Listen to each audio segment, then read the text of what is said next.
everybody. Welcome to our live stream. We're now live. I'm going to give it a little bit of time. We've got 10 people viewing right now. I'd like to say hello to Wilfredo, Cindy, Mark, and Gina. I hope you're doing really great. Congratulations on your latest accomplishments, Mark and Gina. Gringos are us. And we're going to today, what I like to do on my live streams, this is our March live stream. And what I like to do on my live streams is I like to have a little bit of a theme and then just give it a little bit of time for you guys to ask questions about moving into Mexico. And today's stream is going to be about how I almost quit YouTube. That's right. I almost quit doing YouTube. And I'm going to go ahead and tell you why I almost quit YouTube. But it got me to thinking when I almost did it. And I started seeing a correlation between a lot of individuals that I actually started seeing some videos where they were talking about that I don't believe the actual numbers, but some were saying that 50% of foreigners that move to Mexico usually move back home or to another country within 5 years. And I kind of wanted to relate my experience of almost quitting YouTube to living here in Mexico. And I thought this would be a great idea to relate that experience. I'm not quitting YouTube. I almost did. And I want to make it clear, this is not a pity me session. I'm going to go into why I almost quit, but actually something positive came out of it. And that's what's important. It's not important what issues that I might have struggled with. What's really important is that that I learned a lesson from it, and maybe I can relate some to you. Before we start, while we're waiting for some people to come in, I've got some breaking news. The Silicon Valley Bank just went bankrupt. This would affect a lot of banks that are, I know you're going to say, how is this related to Mexico?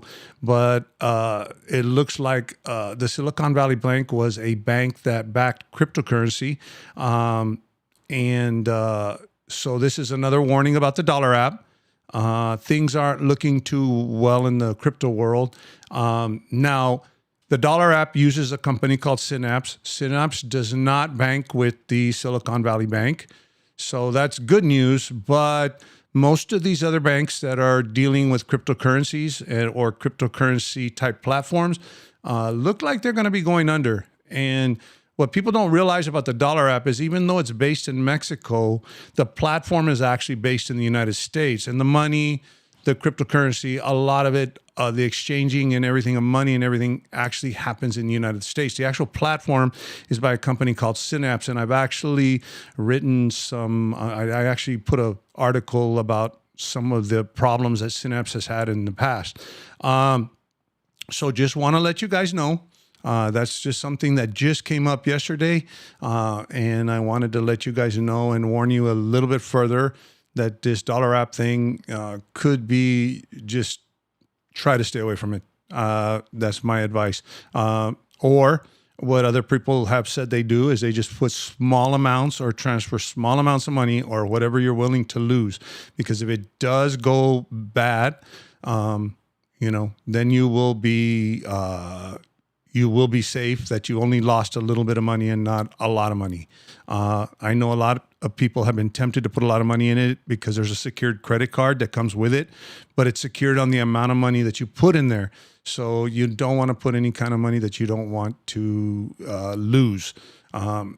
So I just want to break that news to you guys. So let's get onto the subject. I think we've got enough people here. We got a decent amount of people here. And I'm going to go into why I almost quit YouTube. A lot of it has to do with burnout. I've been doing this for 2 years now. And I started kind of getting burned out. We also started to build a house in Monterrey, started taking up a lot of my time. You'll find that if you go through the construction process here in Mexico, it can be very arduous. We're 10 months into building our house. We're still probably a month or 2 months away from finishing. And actually that, has put a stress on me. And so I was starting to get a little bit burned down on YouTube. And what a lot of people don't realize is that when we create videos, and I think Gringos R Us can attest to this, I'm not very creative in the sense that, and I'm not, believe it or not, as much as I come out on videos, like I know what I'm saying, and sometimes it takes me 15 takes to say what I want to say. The creativity doesn't come out of me right away. I can't produce a video in 5 or 10 minutes. Usually some of the videos you see usually take me upwards of between writing a script, coming up with the idea, editing the video, all of that stuff can take me anywhere from, well, if it's a quick video that I pretty much talk off the top of my head, it'll be 3-4 hours. And some videos can take me up to 7-8 hours. Some of the longer interviews, I have an interview with an international tax attorney that I'm still working on right now. It was about an hour interview. So it takes up a lot of your time. It's a lot more work. It's for 5 minutes of video talking or 6 minutes of video talking on a video, it takes a long time to produce these videos. It's a lot of work. And I'm a bit of a perfectionist. My wife also, she's the creative director here. So she also is a little bit of a perfectionist. So we have to, when I'm editing my videos and that type of thing, it's improved a lot, but still I always feel I can improve. So it does take a lot of time. And you get in the grind. And one of the things about YouTube and about my channel is it grew really, really quick. And you get that, I got that spurt of growth the first year, the second year, and then all of a sudden, of course, the growth started diminishing. So you're not seeing as much growth. And, that's kind of, it can be demoralizing and those types of things. And so I started to get a little bit discouraged. Other things that I started to get very frustrated with, and some of my previous videos, is that I noticed in the last year mostly is that there's been a lot of expat services pop up, a lot of YouTubers that are trying to make money off of the influx of Americans coming into the United States. And I've already brought up one YouTuber that I believe that has put priority and money over the actual community. And, that's kind of disappointed me. And sometimes I kind of felt that I'm not getting my message across. One of the things about my channel is it's been very controversial. When I started my channel, it was about the time when immigration was doing a lot of changes. I got a lot of flack from a lot of the videos that I did. And at the time when I first started, you want to be a rebel, and it was really great. And, but it takes its toll on you. You have your, and I can tell you something else, that YouTube can be brutal. People can just make flat out nasty comments because they just want to be nasty. Sometimes just to be mean. We hide behind the keyboard, and it's easy to put up mean stuff. Now, YouTube filters out about 90% of that, so I don't really even see it. But you still see those comments that, you still see those comments that, discourage you a little bit. Just people being mean. And I'll give you an example, even on my Social Security video. I did this Social Security video just recently about your people with their Social Security benefits that went, that people weren't getting their Social, and somebody just made a comment that, oh, Social Security's dead, get a life. For what reason? For just to be mean? It had nothing to do with whether Social Security was solvent, insolvent. Those are the kinds of things that kind of start to frustrate you when you're a YouTuber. And, I started to get very, very, that's just one example, but, a lot of examples. I've been kicked out of a lot of Facebook groups because, my rhetoric didn't fit the particular rhetoric in the group. One particular group, I was a very big supporter of that business, and actually they kicked me out because I think they think I was working with another business that was with their competition. And things have gotten really, really cutthroat in the expat community as far as competing businesses. So, all of those things combined, some of my content is not, like I said, is controversial. I've been removed from even YouTube channels from making comments because, of course, I say something that not necessarily the YouTuber or he wants his community to know, because they're controlling what the community sees. And I don't have anything against that, but I'm just here to tell you that it takes its toll. Now, I want to make this clear. When I'm telling you right now, it's not so you could say, oh, like I said, this isn't a pity party. This isn't me complaining. I'm not complaining about anybody in particular, but people can just be mean on Facebook, be mean on YouTube. It's very hard and it's very frustrating when you're trying to put together a video. It doesn't seem to be coming along the way you want it to come along. So I just got to the point where it's just that I quit. I'm done. And I think a lot of you might have noticed that I probably haven't released anything in about a month. The last, actually just recently, I released a couple of videos because I'm back. But one of the things I started to reflect on when I was looking at quitting was, I was focusing so much on all of these factors that I'm just telling you about. The work, I'm not pleasing everybody. People are mad at me. People are kicking me out of groups, all of this stuff. I was focusing on all of that stuff.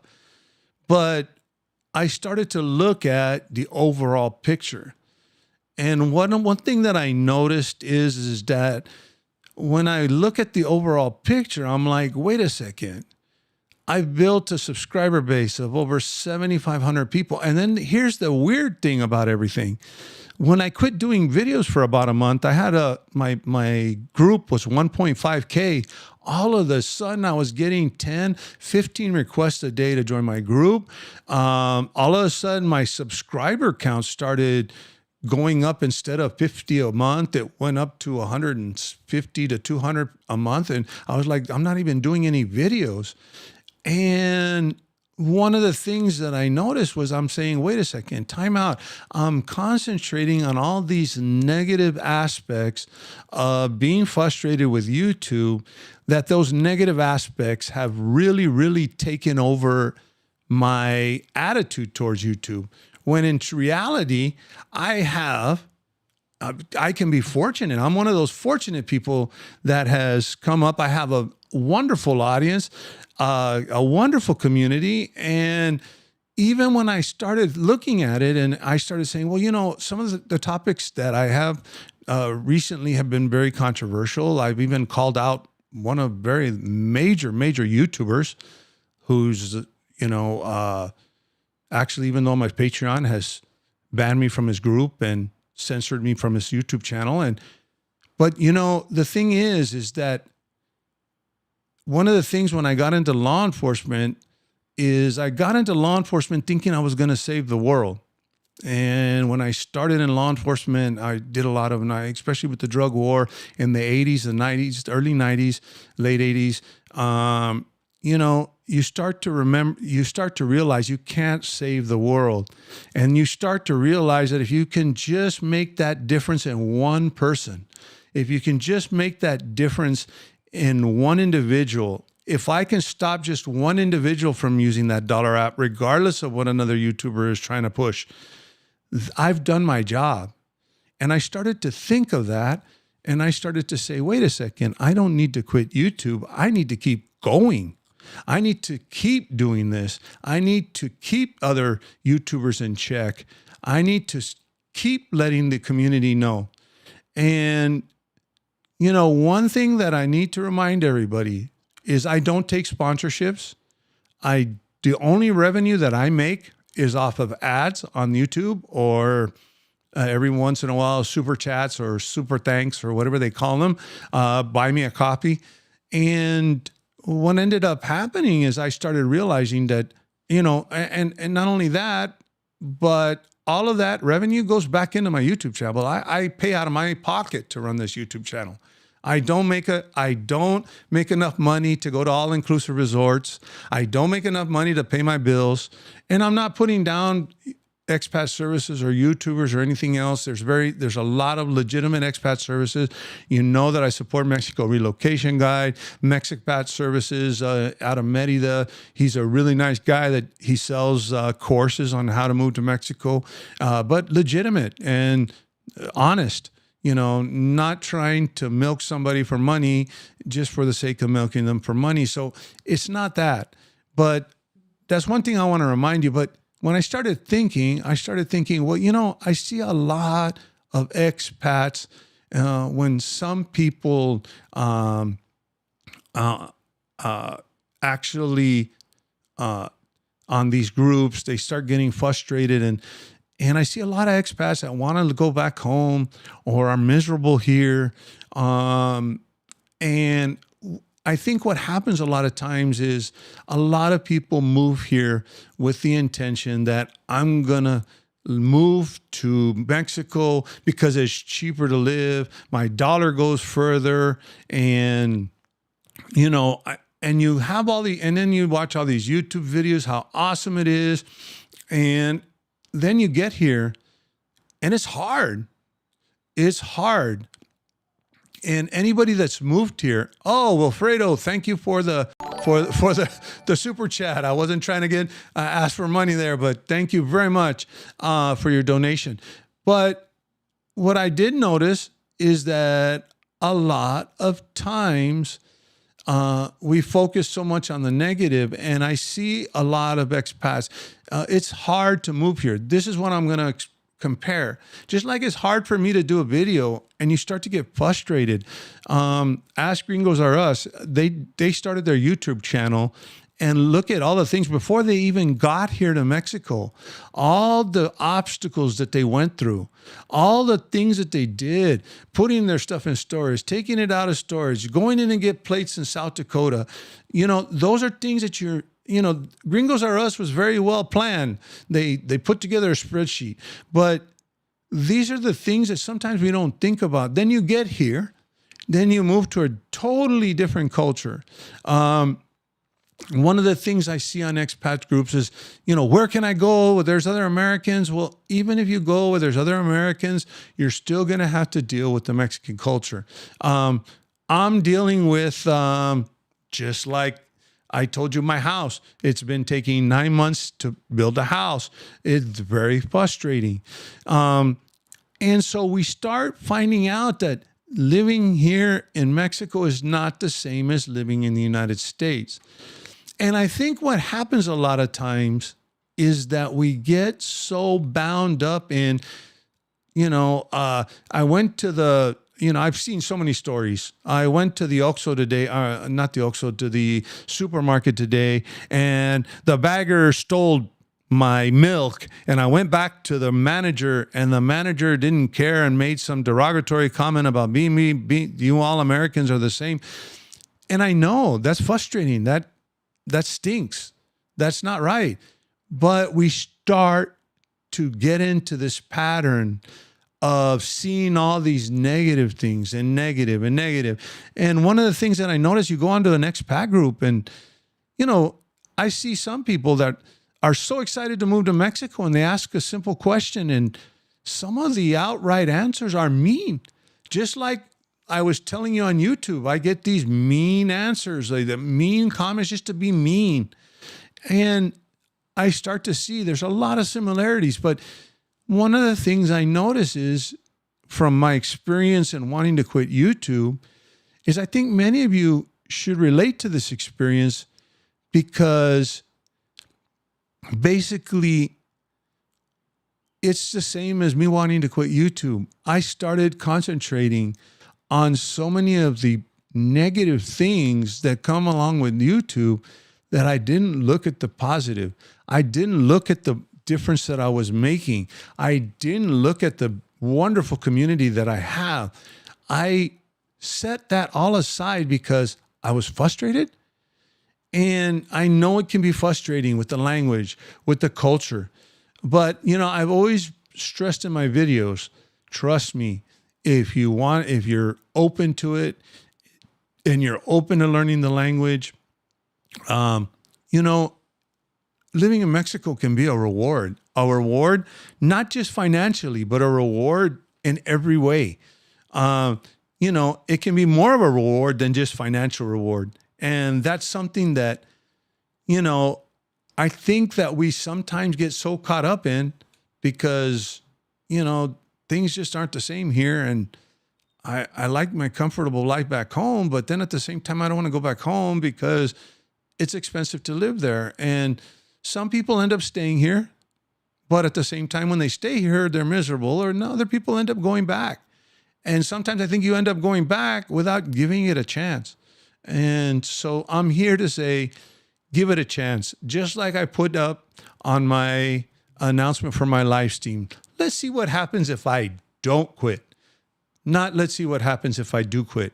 So I want to leave you with something. This is an actual poem that I translated from Spanish to English, but it's an actual indigenous poem that's written by the indigenous people here in Mexico. And let me read you this poem. And I want to leave it with this, and then we'll go into our question and answer and our interactive part of the thing. And then I'm also going to go into how you can sign up for free consultations, because I am going to be doing that. I did announce it last month, but I'm going to announce this month how to do it. But let me read you this poem and leave you with this. In life, you neither win nor you lose. You neither fail nor succeed.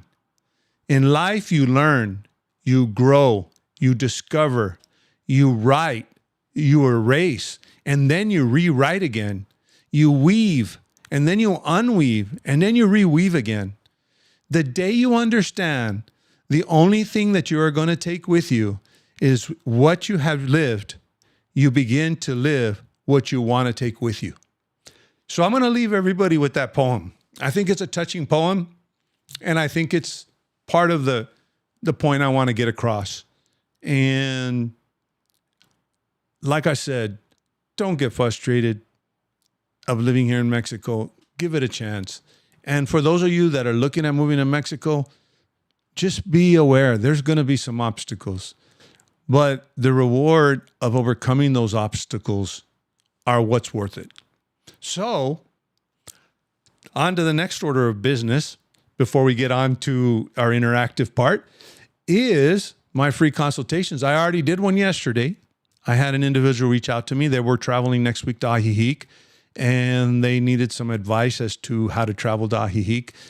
Fortunately, they're going to be escorted by a very well-qualified person. But actually, even that well-qualified person said reach out to me because just to ask me what I thought about the different options. And so I got on Zoom with them yesterday. I figured, you know what, I'm already doing free consultations, so I'm going to go ahead and do it now. So I already gave my first free consultation. What I want to do is go ahead and tell you how you can sign up. Now, I'm only going to I have a busy schedule. I'm going to be going into surgery on Tuesday. It's minor non-invasive surgery, but I'm going to be in the hospital for 2 days.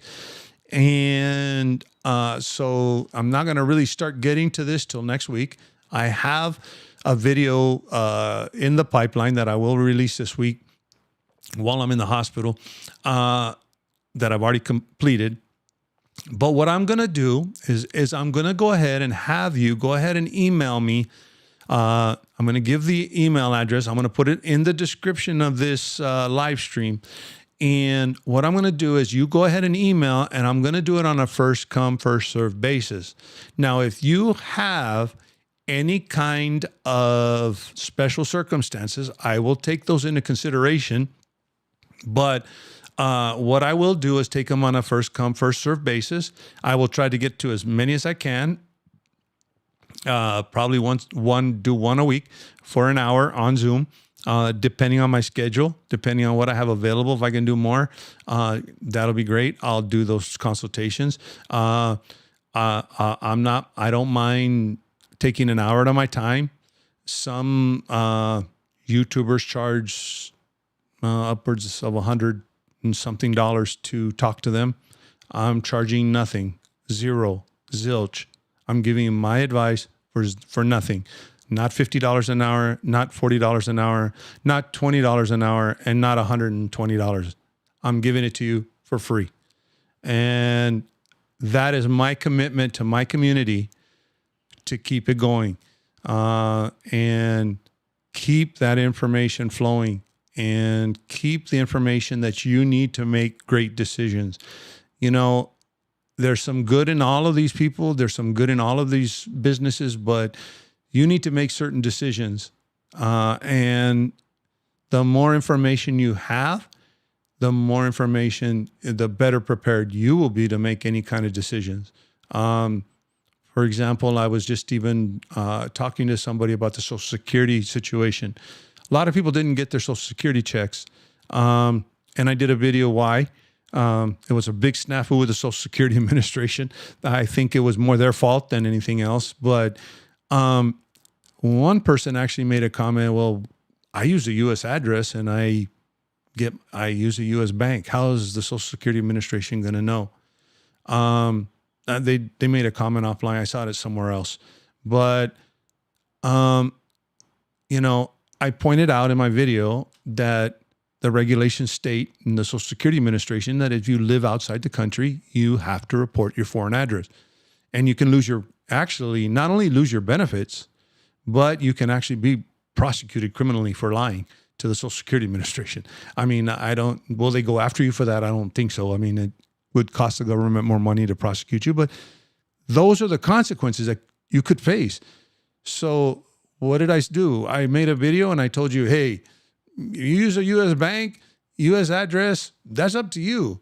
But these are the consequences that you can face. One of the things that I noticed when I was doing my immigration was that many people were like, oh, you know, I run to the border every 180 days. I don't have a problem, blah, blah, blah, blah, blah. And then all of a sudden, one individual was even went to Belize and got stuck in Belize and didn't know how to get back because they wouldn't let him back in. And this was one of the individuals that was saying, oh, I don't have a problem. And my issue was, well, you should have known the consequences or the possible consequences and had a plan to exit Belize to another country if you couldn't get back into Mexico. So those are the things that I try to convey on this channel. I'm not trying to give you advice what to do.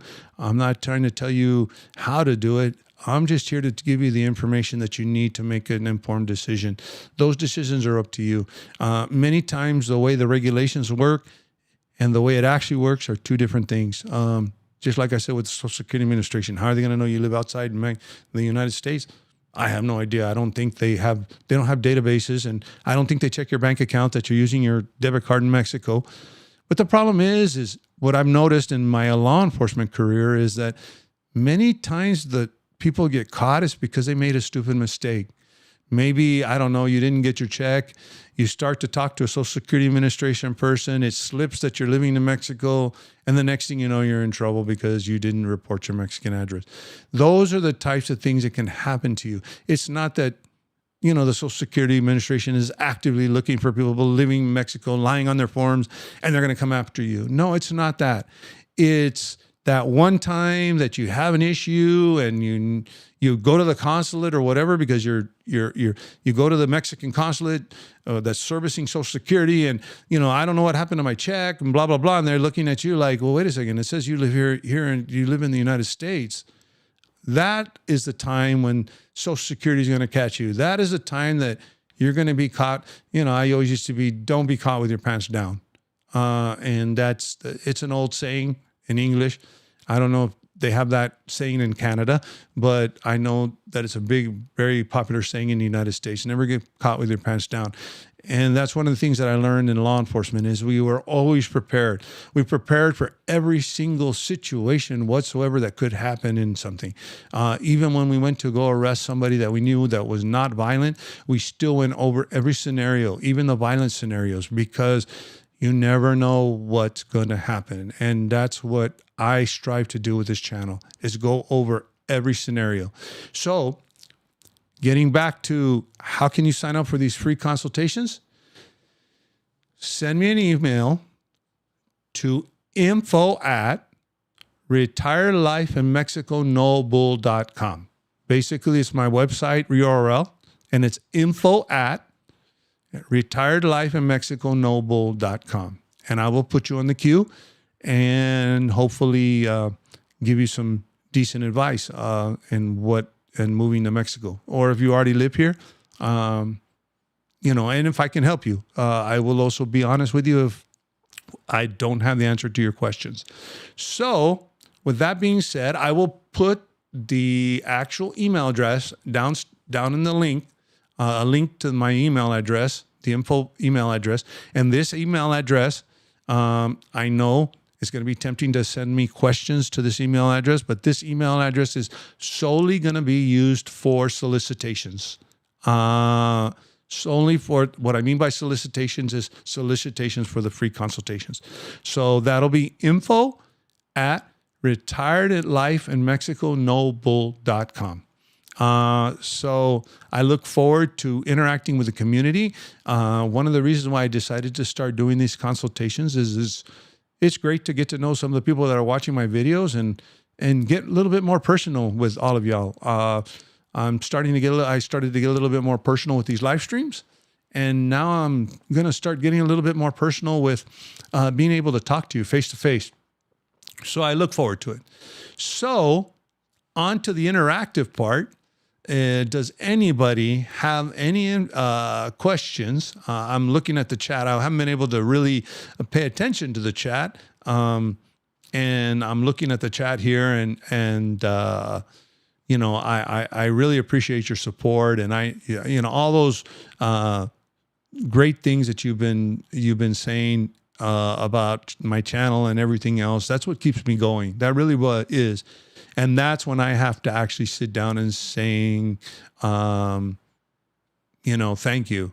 And that's what that's the reward I get. As a matter of fact, I told the people yesterday that I did the consultation with, they were very, very elated that I had some insights because of their travel route and what they had planned to do. And they had a unique situation. And actually, that's why I reached out to them and said, hey, I'll do a free consultation. And one of the things that they were overly grateful when I did and I said, you know what? Let me know how you did. Let me know when you get there. And that's my reward. That's my reward for giving you an hour of my time. And so that's going to be my reward, is being able to meet you guys and interact with you guys on a personal basis. So anybody have any questions about moving to Mexico, my recent videos, anything? I always leave it open to let's discuss, just like I said, let's discuss Mexico. Anybody have any questions or suggestions? Also, Laura just said she actually looks like Laura looks like she had an idea here.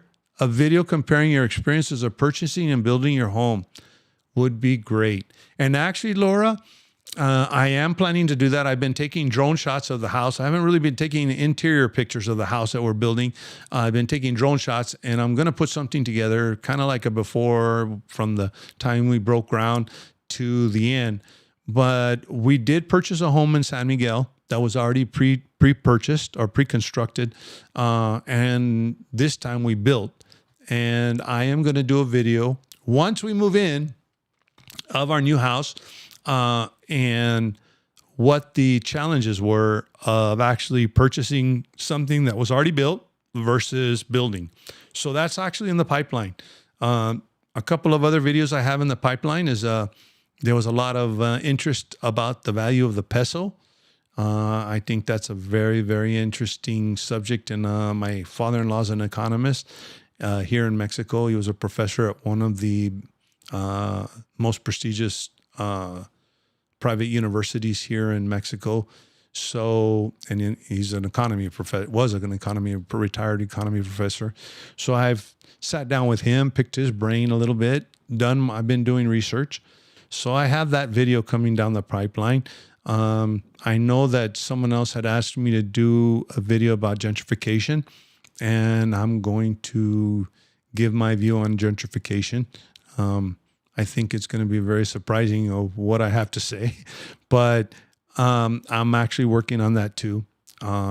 And I also have a completed video. I have a surprise for you for when I'm in the hospital. So, and I hope it works out. It's a new idea, and I'm hoping it works out. But I have that surprise coming down the pipe. And I also have an interview with an international tax attorney that I conducted. We talked in detail. It's a 1-hour interview. I had some issues with the audio, but I'm getting it fixed. I'm fixing it up little by little. And we talk a lot about the FBAR form reporting, the IRS. Actually, both of us have two different views. I come from the law enforcement side. He's a little bit more from the legal side. So, but we have one place where we meet in common. His argument is the FBAR is ridiculous, and my comment is the FBAR is something that's important. But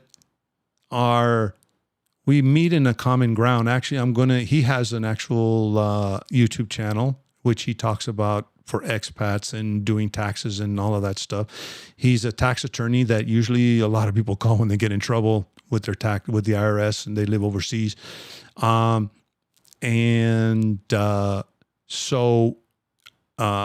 We have different views, but we have some commonalities in our views in these reports and why you should fill them out, why they're important to fill out, and how some of you guys as expats, even simple expats, can get caught up in something that you shouldn't get caught up in. And that was not the purpose of these reports.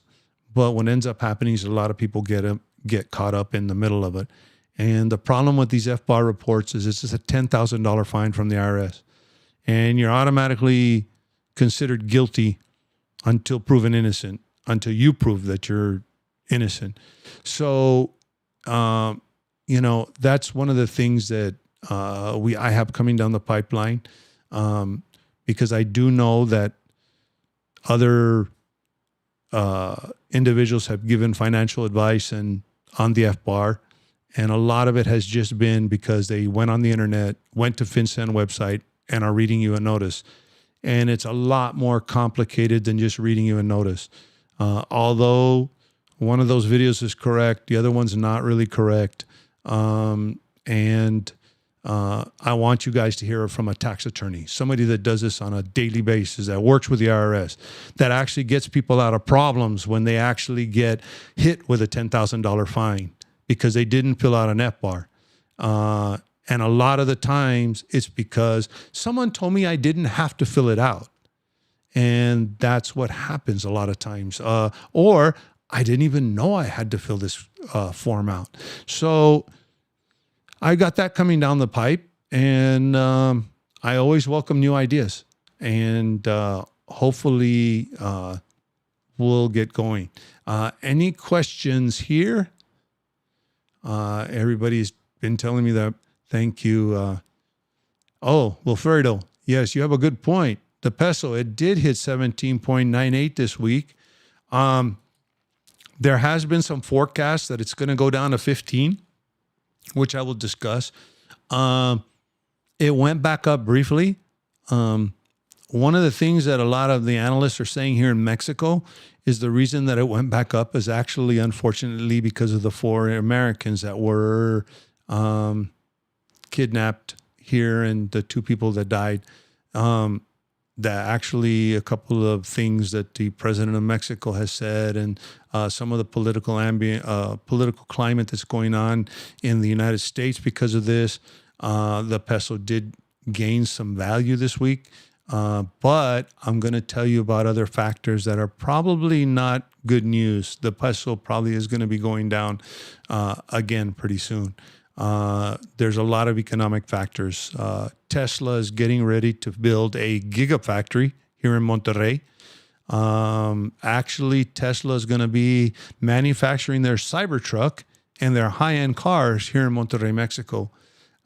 So that's one of a lot of those things are the things that are that's why the peso is staying very strong against the dollar. There's a new trend called nearshoring,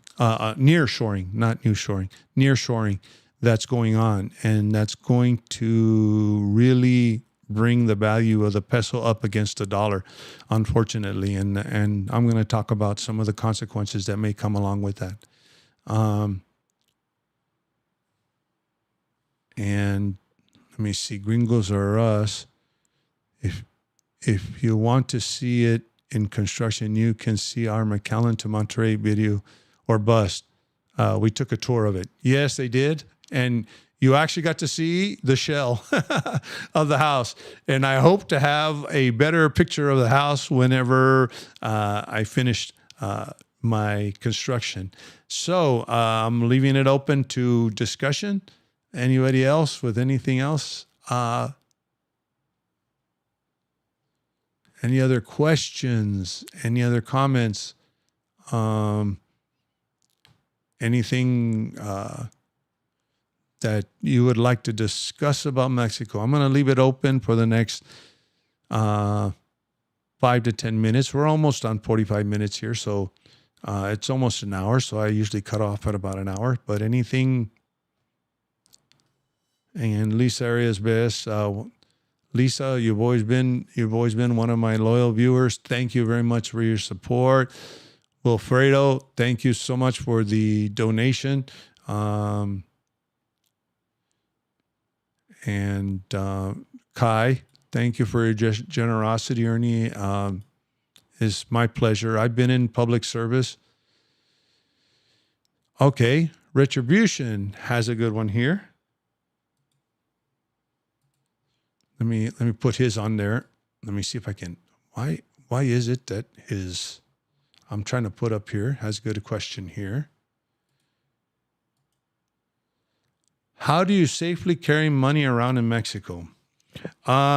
It depends on the way I carry money around. It depends on how much money you're carrying. Okay. We don't usually carry with large amounts of cash, travel with large amounts of cash. We have a Mexican bank account, so we use a large, if we're going to do any large transaction, we usually do it by bank transfer. Now, probably Retribution, you're asking, how do you safely carry around money? Like, for example, if you're in a tourist area, you have $400 or $500. I'm not sure if that's what you're trying to get at, but how do you carry that money around? I'll tell you what I do, and I actually learned this in Brazil. Is that what I used to do when I would go out, because I used to travel to Rio. Rio is very dangerous. A lot of crime goes on in Rio, and you kind of got to stick to the main drag there. We used to stay on Copacabana Beach when I was on business there. And one of the things that I would do is I would take my wallet with the minimal amount, like, for example, one debit card, so that I could pay for dinner. And then also I would take one debit card and then, some cash, because, of course, you go to some bars or you go to some places, they only take cash. But I only would put the amount of cash, and even my IDs. I used to have a diplomatic ID. I wouldn't carry that with me. I would put it in the hotel safe. I would just carry my Texas driver's license that I knew that I could replace if I really needed to. And so I would go out and I would do that. That way is if I would get mugged and I would say, here you go, here's my wallet. I could easily call my debit card or my credit card company and say, cancel my card because someone just ripped me off. My ID, I could replace it. Actually, sometimes I would carry my passport, but I actually worked at the embassy, so I could get that replaced really easily. That's something that you may not, at one point here in Mexico, they were making you carry it around with your FMM. And I know if you're a tourist, they want to see your passport, because now what they're doing is they're stamping your passport. They don't even have a paper FMM anymore. So if you travel through Mexico, you're going to have to carry your passport. But that's the way I used to carry money around. If we do any kind of, and I have, Retribution had to do financial transactions where they were 100,000 pesos in cash or something like that, where I had to pay somebody a decent amount of money. I met them at the bank. And I would take the money out at the bank and give it to the person that I was paying at the bank. And then it was up to them to secure the money that they needed to secure. But that was only with amounts of money over, $1,000 or $2,000 or whatever that I needed to give somebody for whatever. But most of here in Mexico, you can do a lot of that through bank transfers. Actually, I bank with BBVA. I get an app. They send me their information. It's just one number. All the banks here are very coordinated. It's sort of like Zelle. You just get on there and say, transfer 10,000 pesos to this place. As a matter of fact, even some businesses, I've gone into a business and said, hey, do you take credit card? No, but I take transfers, and I'm able to transfer the money in the business. So I'm able to, I really don't carry around more than, to be honest with you, here in Mexico, I don't carry around more than 500 pesos in cash. Wilfredo, okay, retribution. Let me just follow up on this question. I worry about opening my wallet while I'm shopping in the market or something, and someone sees that what I have. Like I said, what I would do, retribution, is just not carry a large amount of cash. If I'm going to go out, for example, if I'm in Cancun, and I go to Cancun. We have a timeshare there that we visit, and I usually do 90% of my business with debit cards, and I probably carry 1,000 to 2,000 pesos at the most. 1,000 pesos, 2,000 pesos is, well, not anymore, but almost $100. And if you want to carry about 2,000 or 3,000 pesos, you know that if someone sees that you have $300, that's all you have is $300, and that's all they're going to take. That's the best way to prevent any kind of someone stealing money from you. The problem with property crime and muggings and that type of thing, I feel safe here. I've never had a problem pulling out money in a business. I've never had an issue with pulling, but I don't pull out large amounts of cash. When I open up my wallet, all they see is a debit card and maybe 500 pesos. And then I also carry a very small wallet. I'll even show it to you. And it's got an air tag on it. And I carry it with me with my residency card, my documents, everything. And I only carry the credit cards that I'm willing to lose. And I can even show you right now. I actually only have 120 pesos in here. Let me see here. Let me look at how much I have in here. I had 500. See, 150 pesos. And that's to pay for my parking if I have to park somewhere, a place doesn't take cash. I usually carry up 500 to 1,000 pesos, 50 to 60 bucks. $60 is 1,000 pesos. And that'll usually get me whatever I need to get if I need to pay cash. And if I don't, I can get on my phone and do transfers. So that's probably your best bet. And the wallet that I showed you, I also have a pair of pants with a pocket that's very small. It's by a company called 511 that law enforcement usually wears these pants. They're jeans. They look like normal jeans, but they have a lot of pockets. And the pocket that I have it in, if someone really wants to get that wallet out of that pocket, I have a hard time getting it out of the pocket. So it's pretty hard to actually get it out of that pocket. So I carry the wallet in a pocket that's pretty hard to pickpocket if someone wants to actually keep the pickpocket my wallet. Actually, Gringos R Us has a good idea, retribution. We keep pocket money different from the wallet. Small amount of money, pull it out when dealing with a vendor. That's a great idea. That's another idea. Carry a money clip with you. Carry 1,000 pesos on the money clip and carry your other 2,000 or 3,000 pesos in your wallet if you really need to. And here's what we used to do when we used to travel as tourists many years ago before.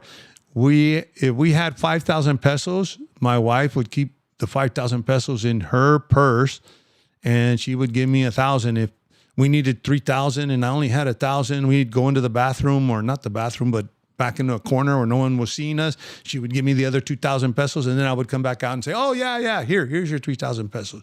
So that's another thing that you can do. Gringos R Us, that's a great idea. Now, Wilfredo, high-speed trains and from Mexico City, Querétaro. Will it happen? Looks like the current government is reviving the project from the Peña Nieto administration. It actually looks like I've actually seen some announcements actually here in Monterrey for that high-speed train. It looks like they are starting the project. The president actually supports it. There's that train, and then there's another train that's garnered a lot of controversy because a lot of the indigenous people don't want that train going through the Rivera Maya area. But the government is very, very insistent on building those trains. So it looks like it's going to happen. Laura, in my opinion, the future Salinas Cruz port, Tesla, lithium in Sonora, possible new Pacific port in Nayarit, Chinese investments, and other projects will continue to bring the value of the peso. Actually, Laura, you're completely correct on a lot of those things. I have a lot of additions to make to that, but you're very, very correct. A lot of what you're saying is what is now known as nearshoring in the economist community. What you're talking about is nearshoring. Exactly. A lot of providers from China, a lot of people think China's investing in Mexico to take over Mexico. But actually what's happening with China is that China, what people have to, before the pandemic, what people have to realize is that a lot of things were actually manufactured in China. Your iPhones, your Samsung phones, Samsung I think is more Korean, but a lot of things are manufactured in China. What happened is we saw a big reduction in the supply chain when COVID hit, and Chinese manufacturers started saying, wait a second, time out here. It's hard for us to get it to the United States because the United States is the biggest consumer of goods. So, but it was so cheap to produce a product, it didn't matter. It's cheap to produce a product. We get the product to the United States and we make a big profit. What started happening around COVID when the supply chain started getting started becoming pretty bad, plus sanctions against China. We're not in the best relations with China. They started saying, well, why don't we start manufacturing in Mexico? The other thing in Mexico that you're going to see a lot of Chinese investments is a lot of Mexico's become a hub for the manufacture of vehicles. Jeep has a manufacturing plant down here. Kia, Nissan, soon to be Tesla. A lot of the providers for those parts for those cars are from China. So China is saying, well, if I build a factory to manufacture those parts right next door to Nissan or right next door to Tesla, then it's going to be cheaper for me. Even if it's more expensive to pay the worker there, it's going to be cheaper for me to be a provider. So a lot of providers, and a lot of them are from China, are moving to Mexico. So you're going to see that. That's one of the things that's going to end up happening. And Nerdo, there actually, Gringos Are Us talked about the Mayan train. That's the one I'm talking about in the Rivera Maya. And they're going to build another train from the Pacific of the Gulf at the smallest point to complete the Panama Canal for freight. I hadn't heard of that one, Uno, but I wouldn't doubt it. I think the trend is to start building stuff here and stuff like that.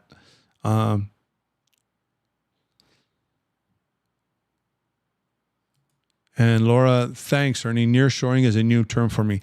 And nearshoring, actually, Laura, where they get the idea of nearshoring, instead of saying, the reason why they say nearshoring is, for example, Tesla.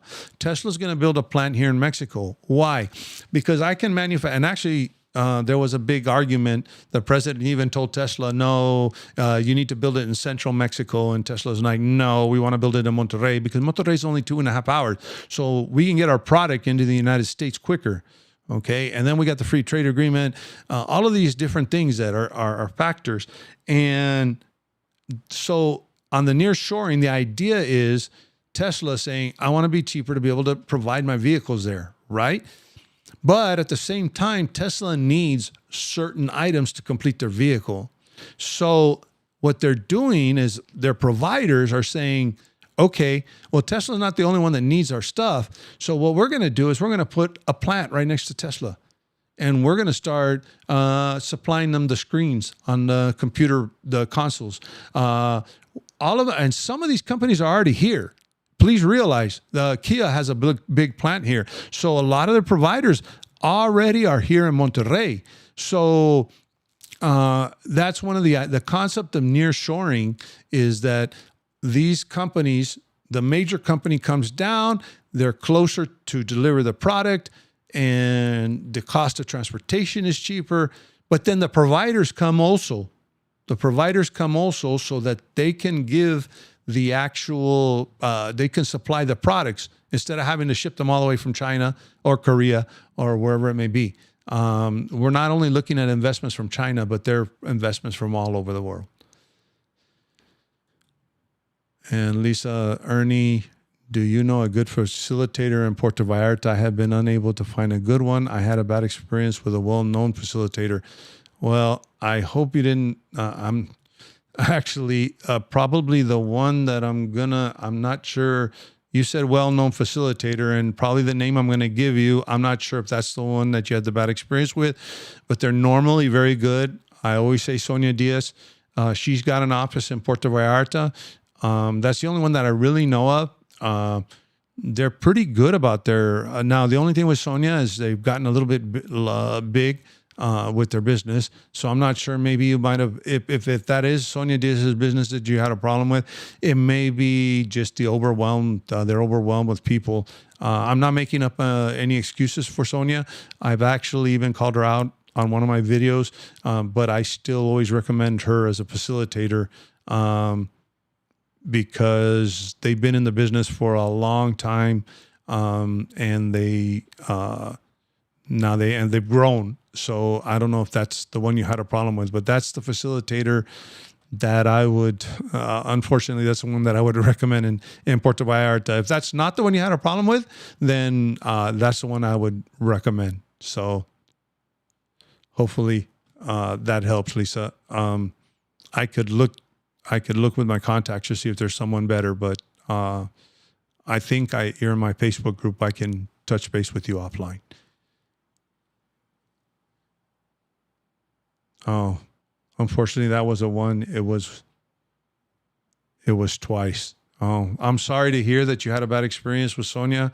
Like I said, they're very, one thing that I noticed about Sonia's business is that they used to be a very personalized, personal business, very much answer your emails and everything else. She even helped me on a couple of things with people, unrelated, that I didn't even pay her for or anything else like that. But the one thing that I have noticed is that their business has grown so large and so big. I'm not sure if they have the manpower to really even keep up with the amount of business. Also, Sonia is getting into a lot of things there that, license plates, getting your driver's license. She's getting specialist in doing driver. I know in San Miguel she is. So that might be the reason why you might have had a bad experience with her, but I've heard good things about her, and actually I've heard good things about her person in Puerto Vallarta. Maybe it's just that they don't have the people to really deal. But I'll see what I can do about finding somebody for you. And Uno, interoceanic will connect the Gulf of Mexico with the Pacific. Probably kind of like the Panama Canal thing. That sounds like a good idea, actually. Uno, I'm not familiar with it. Everell, Tatum,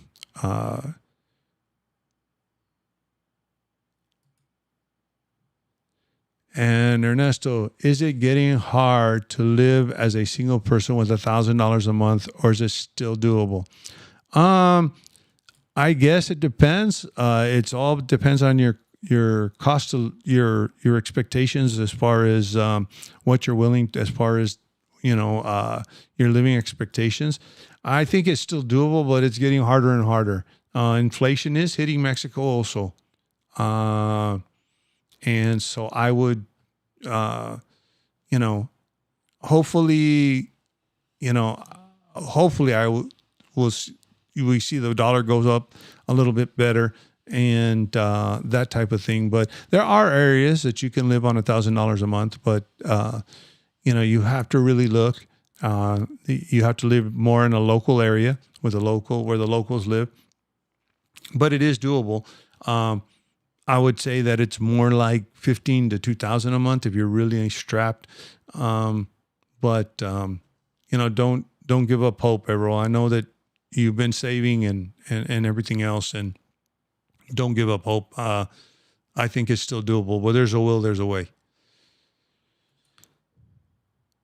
And I think also, and I'm going to discuss this with the peso, is that we may see the financial requirements come down because you know, there's no way if the peso gets this much stronger, and we've already had these high increases in the residency requirements, and I don't know how much longer SRE is going to be able to hold out with this. They should be using the UMA formula or the UMA indicator to do their formula. And I have seen some of the consulates reduce the amounts, but it's just a matter of time to see what happens. You know, I can't tell you what's going to happen. And Jack Williams says, I can a wallet with an expired credit card around 500 pesos. I keep my valid card, ID, money, pouch around my neck, under my shirt, just in my left front pocket. Yes, actually, Jack, you have a good point. One thing that I will tell you from a security standpoint is it's harder to pickpocket person when it's in your front pocket, but it's still possible. So usually when I carry things, even when I was working, I always carried my credentials in my front pocket, never carried them in my back. Actually, even with your back pocket, sometimes your wallet can kind of slip out, slip up. People can come by, grab it. Now, what I do is I have this little wallet that I told you that gets really kind of, I mean, it's hard for me to take it out. And if someone was trying to pickpocket me, trust me, I would feel it.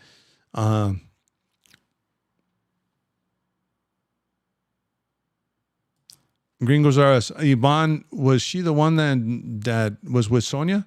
I think I've heard that name before. Oh, Yvonne Pavan. Is that who you're talking about? Yvonne Pavan. Now, Yvonne Pavan is also great. She's out of Querétaro, Lisa. And actually, if you want to consider doing your process in Querétaro, yeah, Yvonne Pavan is very good. Actually, I don't have her info that I can put up, but if you look, Yvonne Pavan is very good, but I don't know if she does Puerto Vallarta. I don't know, Gringos R Us, if you can tell us if she does Puerto Vallarta or not. I do know that she is in Querétaro, and she's very, very good. Actually, she's come out and made a guest appearance with, she's made guest appearances with, she did a paid guest appearance with Kuru Paul, and she also did an appearance with Backpacking Brunette. So you might want to check into her. Also, Querétaro, I'm not sure. I think the Querétaro consulate, yes, she is in the Mexico relocation guide. The Querétaro consulate, I'm not the consulate, but the INM office, the Querétaro INM office, I think has some more lax rules because certain INM offices, you have to live in the state, that type of thing. But sometimes you have to live in the state. But I think Querétaro's got a little bit more like, you might want to talk to Yvonne. And actually, in Puerto Vallarta is not too far from Querétaro, and Yvonne might be able to do all your paperwork, and then you just take a trip to Querétaro and stay a couple of days. And actually, Querétaro is one of the places where they can print out your card pretty quick. The same day. You walk out with your residency card the same day. And RA, the consulate we used, said they want less people coming in. Mexican government wants less people, but more that have higher financial means. Actually, RA, you are correct to a point. I think that, and I'm going to touch on this with the gentrification video that I'm going to do. But, you know, I think Mexico has experienced a large influx of foreigners coming in to take advantage of the cost of living. Now, I don't know how that's going to fare out with inflation and economies. And actually, it may even fare even worse for Mexico because more people might be wanting to come here. You know, some of the consulates do make those comments that we want people making more money and everything else. That's usually the answer that they give, because why are the things so high? And that's why, because they don't want every person coming in. But also at the same time, Mexico is also very, very a welcoming country. So I think there is a move to say, hey, let's control this massive amount of people that are coming in. Some of them actually, Mexico City is even actually trying to come up with a plan on what are they going to do, because so many foreigners have taken over neighborhoods, have displaced the local people. And a lot of these are actually coming in on tourist visas. They're not even coming in on residency. And one of the things that you're going to notice is that the people that actually come for residency is not as much as the people that are coming in on tourist visas. So Mexico is trying to find a solution. And, you know, one of the things that I always talk about in my videos about financial solvency is that we need to understand that there's a difference between financial solvency and affordability. You know, you may be able to afford to live in the country, but that doesn't mean that you're financial solvency. You're financially solvent for that country. Financial solvency actually is, when I talk about financial solvency, and I'm going to wrap it up here because we're a little bit over an hour here. When I talk about financial solvency, is that you're not going to be a burden on the government. And a lot of people say, well, you know, the average salary for a nurse is, less than what a person makes at McDonald's in the United States. Yes, but you have to understand that in Mexico, and I always kind of equate this, it's not a welfare system, but the welfare system in Mexico is kind of built in. Basically, your electricity subsidized. There's a lot of subsidies. The farmers get subsidized to plant the crops. Everything is subsidized. So when you come here, actually Mexico is paying to have you here. Part of the thing. Now, when you start going into, for example, what RA was talking to people that have better financial means, for example, I meet the financial requirements if I have a government pension, so I'm not in that I can't meet those. But with my particular monthly means, that means I'm going to have, for example, here in Monterrey, I'm going to have an air conditioning running all the time. Or if I live in Merida, I'm going to have an air conditioning running all the time. So I'm going to pay the higher rate. I'm not going to pay the low rate that's subsidized by the government. So I'm not going to be a burden on the government, if anybody can kind of understand that. I'm going to be driving a car, and I'm going to be putting gas in that car. I'm not going to be taking public transportation, which is subsidized by the government. So if you can kind of understand where I'm coming from, that financial solvency is saying you're not a burden on the government. That's why they told you probably at the consulate, RA, that they're looking for people that have higher financial means. And the other thing too, I go to the a lot of people will say, oh, well, we give to the local economy. Yes, you do. But the thing you need to understand here is that there's a difference between giving to the local economy and buying local goods and supporting the locals, and there's a difference between being a burden on the government. The government doesn't necessarily care how great you're helping the local economy. What they care about is what you're doing. What they care about is you spending their money or them having to support you. And a lot of people don't understand that. And one of the things that when you have higher means, where am I going to go? I'm going to go to the HEB. I'm going to go to, we have HEB down here. There's one in Querétaro. I don't think in other parts of Mexico there is, but I'm going to go to the Soriana, I think, which is more common, or the Comer. I'm going to go there to shop and do my groceries versus the local market. And when I go buy my groceries, I'm paying taxes there. you know what? I'm going to go do certain things that are luxury items that maybe a person that's living here on $1,000 or $1,500 a month doesn't do. For example, going to a movie, going out to eat. And we're not talking about local restaurants. We're talking about, but there's IVA included in your bill, even though the money that you're paying is the exact amount. Like if they say 300 pesos, but the business still pays taxes. So you're contributing to the government when you're living here in Mexico on a higher amount of means or financial means. You're not actually being so much a burden on the government. You're going to live in an apartment that's those types of things. That's more expensive. RA, you also have something. They also said that they have rejected more in the first 2 months this year than they did last year. It's a small consulate, though. Yes, they are rejecting more because the financial requirements have gone up substantially. And RA said, I agree with everything you were saying. $1,000 ends up being subsidized indirectly by the government. Yes, it does. And that's the difference between Mexico and the United States, because when people in the United States say, well, I with $2,000 a month, I'm living like a millionaire in Mexico because the average worker only makes minimum wages $15 a day. Actually, Uno just brought this up. It's around $15 a day, give or take, depending on the actual.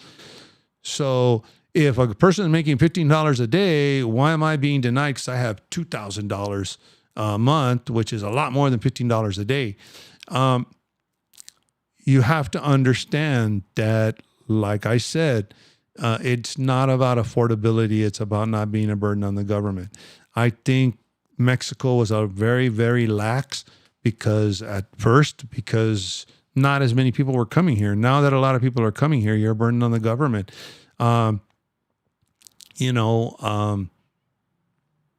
Even people coming here on digital nomads that are coming here on tourist permits, they're a burden on the government, even though they think that they're giving to the economy. We have a big misconception here in Mexico that tourism drives Mexico. Tourism is everything in Mexico. Tourism only makes up 5% of the Mexican economy and the gross GDP. And actually 50% of that 5%, 2.5%, is actually Mexican national tourism. It's not international tourism. That's a big misconception that a lot of people have. Mexico's an industrial economy. It's not a consumer economy. You need to understand that. Yes, when people consume, the economy is better no matter where you go. But Mexico does not rely, the government of Mexico does not rely on the consumption of goods. It relies on the industry. It relies on companies like Tesla coming here and putting their plants here. It relies on Kia coming here and putting their plants here.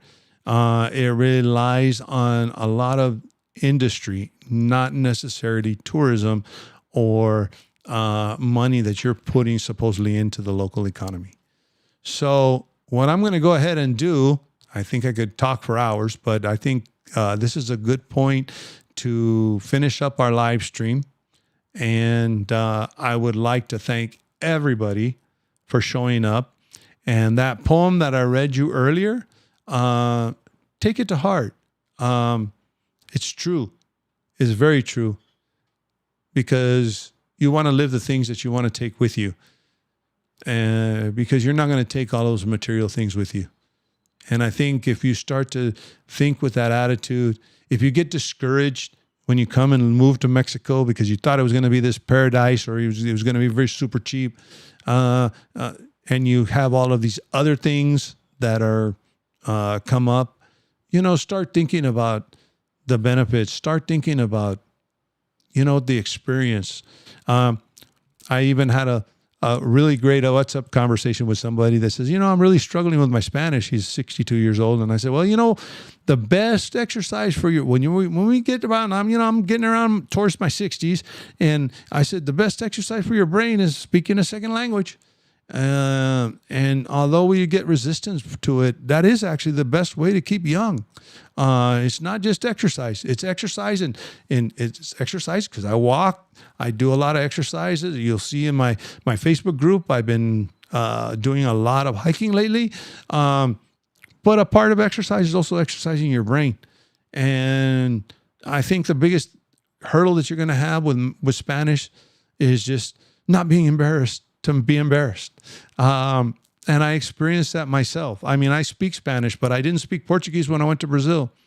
And I was in rooms with the most high-level people. We're talking about the equivalent of the director of the FBI, the head of the Supreme Court, individuals that were very important people in Brazil. And I spoke my broken Portuguese, and I insisted. I didn't speak English with the help of a translator.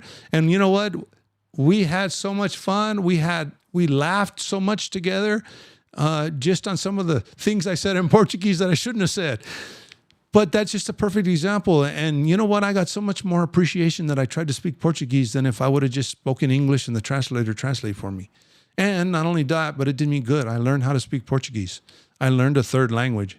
So, that's just something that, I think is very important, is that you keep it in perspective.